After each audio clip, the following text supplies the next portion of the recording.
You're here for one of two main reasons.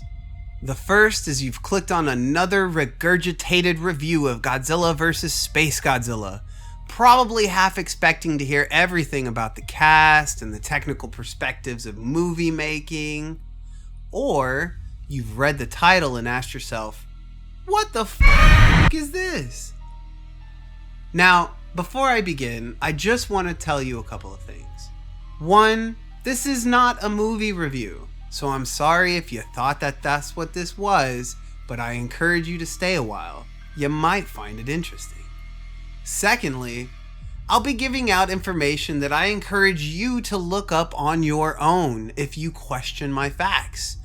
I find that seeking truth and knowledge has a lot more staying power within your memory when you do the work of looking up stuff yourself. Think of it as like writing down your goals. You're more apt to remember and comprehend them and actually achieve them when you write them down. I know that's like the worst analogy, but it's the only one I could come up with at the time, so deal with it. But with that out of the way, let's dive into the tragic character that is SpaceGodzilla. Disclaimer: perspectives shared in this video are mine and not shared by Toho, Legendary, or anyone else who has their hands on the franchise or is a part of the fandom. So don't take any of this as gospel. It's no secret that SpaceGodzilla is one of the fandom's most beloved kaiju, and it's easy to see why. He's a space version of everyone's favorite atomic anomaly. He looks terrifying, and his abilities are on par with the likes of Ghidorah and Hedorah, arguably two of the most strongest kaiju out there. If it wasn't for the combined effort of the humans and Godzilla, one can argue that SpaceGodzilla would have succeeded in his goal of conquest of the Earth. But what if I told you your perspective on the otherworldly kaiju was heavily misrepresented? What if I told you the real story was how we were almost saved by a not so otherworldly entity? Now, before you click off the video, let me say one thing that'll connect all the cosmic dots. Cloning. Now, I'm not an expert on cloning, but I do know that we have only scratched the surface of cloning complex self-aware life forms. We have no clue what will happen when we start cloning humans. What will the clones feel? How will the clones think?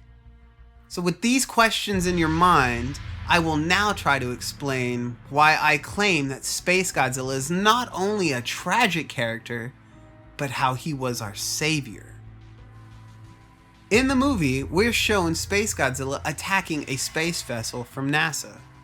The humans start freaking out, but I ask you this: if he was truly evil, why not go to the closest planet and destroy it?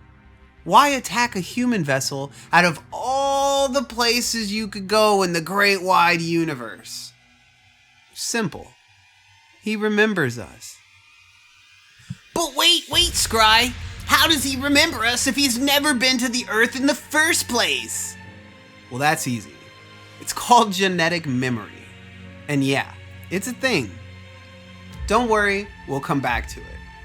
Now, a little later in the movie, after SpaceGodzilla lands on Earth and sends his son to his crystal room, cage, the humans manage to get their hands on a tissue sample of the fallen angel and directly say that Godzilla and SpaceGodzilla are one and the same.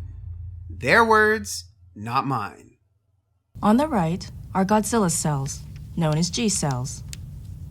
And on the left are the skin cells from the space monster.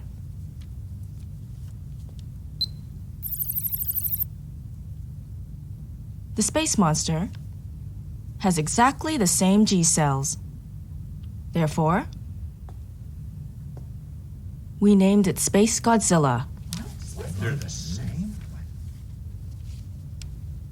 There were only two occasions when G cells were sent into outer space. One, a fragment of Biollante, and two, Godzilla's flesh attached to Mothra. One of these cells must have been swallowed by a black hole and pushed out from a white hole. It grew very quickly in its own evolutionary system, much faster than expected. It assimilated crystal organisms and was exposed to tremendous energies from the explosions of stars. And finally, the most horrific monster was born. That's the theory. With all of that being said, the last piece of the puzzle is the cosmos, who tell the humans that Space Godzilla is coming and what his intentions are. Your Earth is facing a crisis. A terrible space monster is now approaching the Earth. But why Earth? It's here to kill Godzilla. If Godzilla is killed, Earth can be easily conquered. Mickey, protect your planet from this monster. Do your best to protect it. So these two little girls tell us that because of their monster, this new monstrosity needs to be dealt with, and that we gotta do it. Sounds like a Jurassic Park issue to me. Where am I going with all this, you ask? Well, with all the evidence provided by the movie itself, I believe we destroyed one of our best chances at getting rid of Godzilla and being able to live in peace again. Sort of.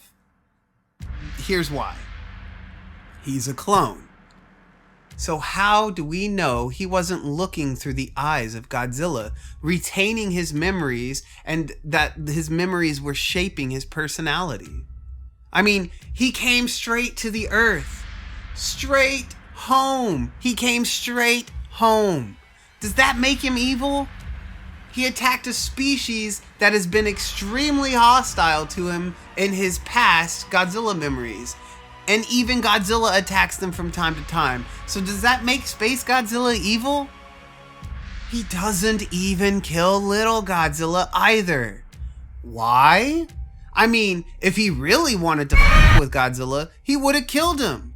But he didn't. And I argue it is because he remembered little Godzilla as his own offspring.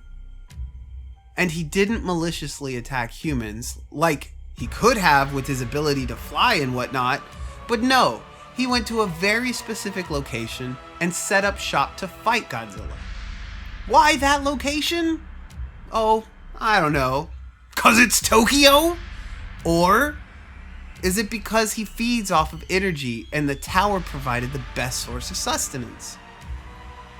But if all of that wasn't enough for you, let's look at some more trivial facts, like how Space Godzilla isn't radioactive. Gee whiz, that fact alone already makes him better for humans, more so than Godzilla does. He doesn't want to destroy, he wants to conquer. And we can observe through history, our own history as a matter of fact, that destruction and devastation only emerge from conquest when there is resistance. I'm willing to bet if the humans in the Heisei series actually worked towards coexistence, we could have found an amazing ally in Space Godzilla. And last but not least, his powers are more defensive than offensive. Almost all of them are used in self-defense against Godzilla, not offensively. And unlike Godzilla, Space Godzilla's abilities are on par with some of the Earth's most credible threats, like Ghidorah. But I think I said that somewhere at the beginning of the video. So, to summarize, I think Space Godzilla needs a serious reevaluation when it comes to placing him on the good guy's side or the bad guy's side. I personally feel like Space Godzilla is just a tragic soul who didn't ask to be in this world or even ask to be what he was.